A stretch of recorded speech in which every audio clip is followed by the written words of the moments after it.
السلام علیکم ورحمۃ اللہ وبرکاتہ۔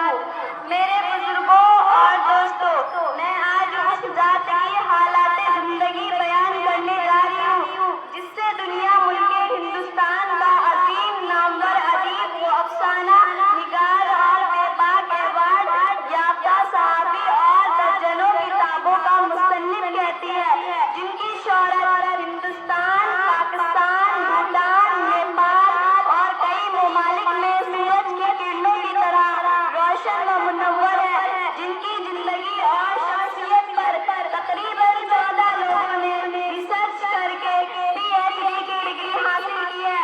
اسی 15 جولائی کو ولادت پانے والے شخصیت کو دنیا شین مظفر پوری کہتی ہے۔ شین مظفر پوری کی اصلی نام محمد ولی الرحمان شیدا ہے اور ان کے والد کا نام ماجد حضرت حافظ محمد عین الحق تھے، جو کولکاتہ کے ایک مسجد کے امام تھے۔ شین مظفر پوری کی پیدائش 15 جولائی 1920 میں بات اصلی نانپور ضلع سیتامڑھی میں ہوا تھا۔ ان کے والد ماجد کا انتقال ان کی پیدائش کے صرف 1 سال ہی بعد ہو گیا۔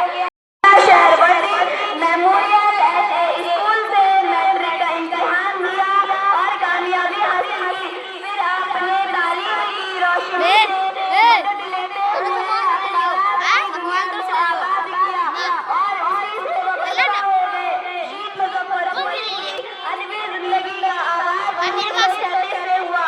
شین مظفر پوری نے کتابیں لکھی تھیں جن کے نام ہیں جیسے آوارہ گرد دھوٹ جو کہ 1946 میں لکھے تھے، ہزار راتیں جو کہ 1955 میں لکھے تھے، کھوٹا سکہ جو کہ 1961 میں لکھے تھے، فرح جو کہ 1949 میں لکھے تھے، 3 لڑکیاں ایک کہانی جو کہ 1959 میں لکھے تھے۔ اس کے بعد ہندوستان کے مختلف شہروں کا